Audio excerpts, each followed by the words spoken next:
নমস্কার। এন বাংলা সংবাদে আপনাদের সকলকে স্বাগত। আপনারা জানেন যে আগামী 12ই ফেব্রুয়ারি বাংলাদেশের জাতীয় নির্বাচন। সেই নির্বাচনে শেখ হাসিনার দল আওয়ামী লীগ অংশগ্রহণ করতে পারছে না। আওয়ামী লীগকে বাদ দিয়েই বাংলাদেশের জাতীয় নির্বাচন সম্পন্ন হতে চলেছে। সেই বিষয় নিয়ে আওয়ামী লীগের প্রধান এবং বাংলাদেশের সাবেক প্রধানমন্ত্রী শেখ হাসিনা একটি অডিও বিবৃতি জারি করেছে এবং সেই অডিও বিবৃতিতে তিনি বাংলাদেশের জাতীয় নির্বাচন নিয়ে কি মন্তব্য করেছেন। পোষণ শুরু করেছে, বাড়িতে বাড়িতে যে সংখ্যালঘুদের উপর চাপ দিচ্ছে, ভোটারদের চাপ দিচ্ছে, কি ভোট কেন্দ্রে যে তাদের মন মতো জায়গায় সিল মেরে ভোট দিতে হবে। এটা কি ফেয়ার ইলেকশন হচ্ছে? অবাধ নিরপেক্ষ সুষ্ঠু ইলেকশন হচ্ছে? আমাদের ইলেকশন নাকি কোনোটাই ভালো হয় নাই। তে কি ভালো ইলেকশন করবে তার নমুনা তো এখনই পাওয়া যাচ্ছে। ইলেকশন হবে অস্ত্র, লাঠি আর অর্থের জোরে। আওয়ামী লীগের ইলেকশন তো সেভাবে করা হয়নি। যে ইলেকশন নিয়ে যত কথা বলছে একটাও তো বের করতে পারেনি যে কি করেছে। বলে হ্যাঁ দিনের ভোট কি রাতে করেছে। দিনের ভোট রাতে করেছে, তার ইউনূস তো এখন দিনের ভোট দিনে আগেই করে ফেলে দিচ্ছে, কাউকে পরোয়া করছে না, কিছুই পরোয়া করছে না। এটাই তো বাস্তব। তো ইউনূসের কোনো অধিকার নেই বাংলাদেশ আওয়ামী লীগকে সে মানে ব্যান করতে পারে, এটা নিষিদ্ধ করবার কোনো অধিকার তার নাই।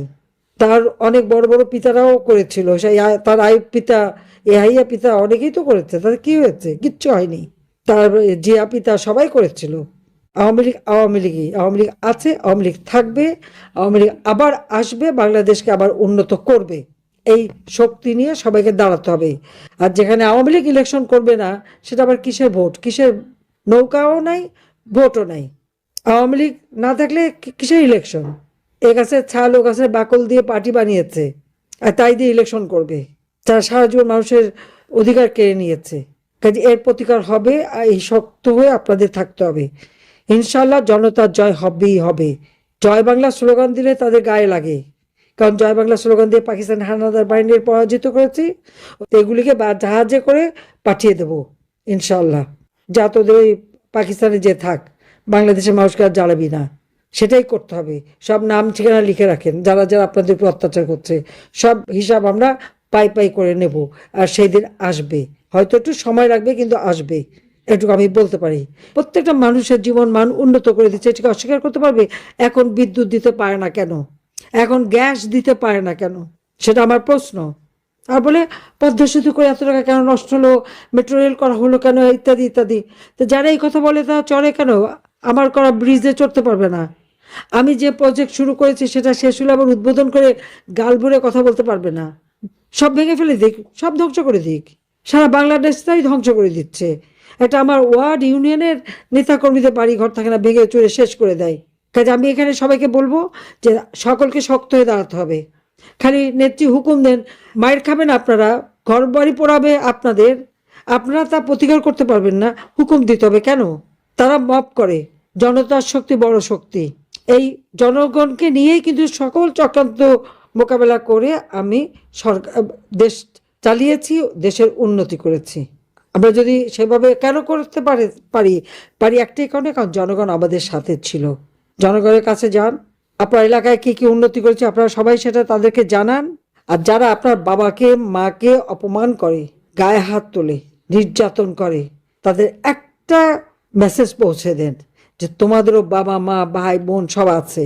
শত বাধা অতিক্রম করে আপনারা এটা ভুলে যান কেন যে যে দেশে আমার বাবা মা ভাই সবাইকে হত্যা করেছে নির্মমভাবে, সেই হত্যাকারীদের মধ্যে আমি দেশে ফিরে এসেছি। সারা বাংলাদেশ ঘুরেছে এবং প্রতি পদে পদে আমাকে হত্যার চেষ্টা করা হয়েছে, রাজনীতি থেকে বাদ দেওয়ার চেষ্টা করেছে। সব কিছু মোকাবেলা করে দেশে মানুষকে, আমার আওয়ামী লীগের ক্ষমতা আসা মানে দেশের মানুষের ক্ষমতা আসা, দেশের মানুষকে ক্ষমতা এনেছি এবং দেশকে উন্নতি করে প্রত্যেকটা মানুষের জীবন মান উন্নত করেছি। আমি দেশের বাইরে চলে আসবো আমি তো জানতাম না। এখানে তো একটা চক্রান্ত করা হয়েছে, আর থাকলে হয়তো তারা মেরেই ফেলে দিত, তাহলে তার কথা বলতেও পারতাম না। আমি যেখানেই থাকি আপনাদের পাশে আছি, দেশের মানুষের পাশে আছি। আজকে গাইবান্ধা আমাদের এমপি থেকে শুরু করে আমাদের সব নেতাদের গ্রেপ্তার করা, তাদের উপরে নির্যাতন, বাড়িঘর জ্বালিয়ে দেওয়া, ভুলে যান কেন? গেরিলা যুদ্ধ করে আমরা দেশ স্বাধীন করেছি। কাজে যার যা কিছু আছে সেইভাবেই মোকাবেলা করতে হবে, সবাইকে মিলে সেভাবেই করতে হবে, সেই শক্তি নিয়ে দাঁড়াতে হবে। আমি আছি আপনাদের পাশে, ইনশাআল্লাহ। জনতার জয় হবে হবে। জয় বাংলা, জয় বঙ্গবন্ধু, বাংলাদেশ চিরজীবী হোক। খোদা হাফেজ। আপনারা শুনলেন বাংলাদেশের আওয়ামী লীগের প্রধান এবং সাবেক প্রধানমন্ত্রী, আমি তাকে সাবেক প্রধানমন্ত্রী বলি যেহেতু নির্বাচন সম্পন্ন হতে এখনও বাকি আছে, আর উনি একজন নির্বাচিত প্রতিনিধি। ওনাকে বলপূর্বক ওনার গদিত্যাগ করানো হয়েছে এবং সেখানে একজন জোর করে ক্ষমতা দখল করে বসে আছে। সেই কারণের জন্য যতদিন না পর্যন্ত নির্বাচন সম্পন্ন হচ্ছে, অর্থাৎ আগামীকালকেই নির্বাচন হয়ে যাবে, তার আগের দিন পর্যন্ত আমাদের কাছে উনি সাবেক প্রধানমন্ত্রী।